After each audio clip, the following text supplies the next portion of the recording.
আছি। তো আজকে হচ্ছে 17 জুলাই আর আমার বড় মামার মেয়ের বার্থডে আজকে। তো ভাবলাম আজকে এই ভিডিওটা তোমাদের সাথে শেয়ার করি যে সারাদিন কি হচ্ছে না হচ্ছে। অবশ্য সারাদিন বলা ভুল, এখন অলরেডি দুপুর 3টে বাজে, আমাদের লাঞ্চ করা হয়ে গেছে। তো জন্মদিনের জন্য প্রিপারেশন অলরেডি সকাল থেকে স্টার্ট হয়ে গেছে। সকালের ব্লগটা আমি স্টার্ট করতে পারিনি, তো এখন থাকতে ভাবলাম যা হচ্ছে না হচ্ছে সবই তোমাদের সাথে শেয়ার করবো। তো চলো স্টার্ট করা যায়। এখানে নিচে নেমে দেখছি যে অলরেডি রান্নাবান্নার জন্য প্রিপারেশান অলরেডি স্টার্ট হয়ে গেছে। তো ভাতের জন্য আর কি চালটাও ভিজিয়ে রেখেছে, আর এখানে অনেক কিছু দেখতে পাচ্ছি। তো বেগুন দেখে মনে হচ্ছে বেগুনিও হবে, তো দেখা যাক কী হয়। আর বেলুন দিয়ে গেট অলরেডি এখানে রেডি হয়ে গেছে। তো এই বেলুনের গেটটা কিন্তু সম্পূর্ণটা করেছে আমার ছোটো মামা আর মামিরা মিলে। তো আমি নিচে নেমে দেখছি যে এটা খুব সুন্দর করে ডেকোরেট হয়ে গেছে, আর ভেতরেও সিঙ্গেল বেলুন দিয়ে সাজানো। আর এই যে ঘরটা দেখতে পাচ্ছ, এই ঘরটায় রাত্রিবেলা কেক কাটিং হবে। তো আমাদের বাড়িতে অনুষ্ঠান হলেই এই ঘরটায় আর কি মেন সব কিছু হয়।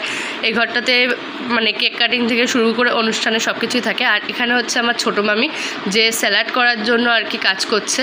তো মামি একদমই ক্যামেরার সামনে আসতে চাইছিল না, আর এখানে বড় মামা বড় মামি রান্না করছে। আমাদের অনুষ্ঠানে কিন্তু বেশিরভাগ এই বড় মামা আর বড় মামি মামারা এরাই রান্না করে। তো দেখো এখানে প্রিপারেশন দেখে আমি বুঝেই গেছি যে আজকে কী হবে না হবে। আর আমি এদিকে নিচে নেমে দেখছি মামি অলরেডি বোনের কেকটা রেডি করে ফেলেছে। তো কেকটা তো দেখতে আমার ভীষণ ভালো লাগছে, আর পুরো প্ল্যানিংটা আমারই। আর এই দেখো এটা হচ্ছে আমার মেজো মামার মেয়ে, ও আর আমার বড় মামার মেয়ে আজকে টুইন করে ড্রেস পরেছে। তো ওদের খুব ভালো লাগছে দেখতেও আমার। তো এখন শুরু হয়ে গেছে আমাদের কেক কাটিংটা। তো এখানে ভাইরা বোনরা মিলে কেকটা কাটিং করছে, আর এখানে ক্যামেরাটা করেছে কিন্তু আমার সম্পূর্ণ ছোটো মামি। যদিও আমিও ভিডিও করছিলাম, বাট আমার ভিডিওটা ভীষণ পরিমাণে নড়ে গেছে। ওই ভিডিওটা তোমাদের আর কি দিলে পরে দেখতে পারতে না। তো বোন আমাকে অনেকক্ষণ ধরে ডাকছিল যে বদ্দি এসে কেকটা একটু তুলে দিই, যে আমি কেকটা তুলতে পারছি না। তো ফার্স্টে আমি ভিডিও করছিলাম বলে যেতে চাইছিলাম না। তো তারপর মামি আমাকে বললো যে মামি ভিডিও করছে, তো আমি তার জন্য গেলাম। তো অ্যাট লাস্ট অনেক কষ্টে আর কি কেকটা তুলতে পেরেছি, কারণ ওরা কেকটা এতটা ছোট সাইজ করে কেটেছিল, কেকটা আমি তুলতে পারছিলাম না। তো কেকটা অ্যাটলিস্ট একটুখানি সাইড করে আর একটু কেটে আমি কেকটা তুলি, তারপরও সবাইকে খাওয়াতে শুরু করে। এবং দেখতে পাচ্ছ যে বাড়িতে কত গেস্ট এসছে, ছোটো ছোটো বাচ্চা রয়েছে। আর এইভাবে কিন্তু আমাদের সন্ধ্যাবেলার টাইমটা ভীষণ ভালো কাটে। তো এরপরই লাস্ট আমরা চলে যাই ডিনারে। আর আমাদের মেনুতে ছিল ডিমের table, salad, fried rice, chilli chicken, বেগুনি, চাটনি, পাঁপড়, পায়েস আর আইসক্রিম। তো চলো সবাই খেয়ে নিক, আর তোমাদের সাথে আমি দেখা করব গিফট ওপেনিংয়ের সময়।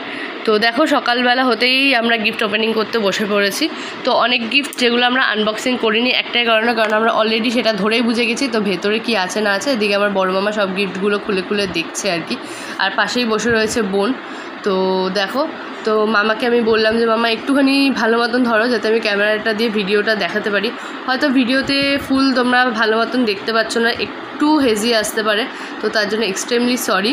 তো প্রচুর গিফটই পেয়েছে, তার মধ্যে বেশিরভাগ রয়েছে থালা, বাটি, দুটো পেন্সিল বক্স, একটা পেন রাখার দানি, তো অনেকগুলো টিফিন বক্স এগুলোই রয়েছে। এই যে এটা হচ্ছে পেন রাখার দানি যেটা বলছিলাম, তো এইটা আমার না খুব নর্মালের মধ্যে সিম্পলের মধ্যে খুব ভালো লেগেছে।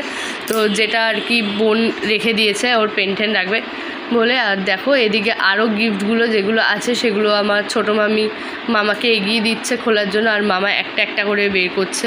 তো এই যে মামা মামিরা সবাই মিলে আলোচনা করে আর কি গিফটটা খুলছে একটাই কারণে, কারণ অলরেডি আমরা ধরে বুঝতে পারছি ভেতরে কি আছে না আছে, কারণ সেম জিনিস ও 3-4টে পেয়েছে। আর এইগুলো কে কোনটা দিয়েছে সেগুলো তো আমরা জানি না, বাট এই যে হটপটটা দেখছো, হটপটটা কিন্তু বাড়ির সবার ভীষণ পছন্দ হয়েছে। কে দিয়েছে আমাদের সেটা জানা নেই, কারণ এটা একটু ইউনিক টাইপের লেগেছে, প্লাস এটার মধ্যে না একটা হ্যান্ডেল টাইপের রয়েছে। আর এটা হট করে মামার হাত থেকে পড়ে যাচ্ছিলো, তো তোমরা দেখতেই পেলে মামা প্রচণ্ড ভয় পেয়ে যায় ওটাতে। আর এদিকে দেখতেই পাচ্ছ যে আমার বোন পাশে চুপ করে বসে আছে, ওর গিফট ওর খোলার কোনো মানে তাড়াহুড়ো কিছু নেই।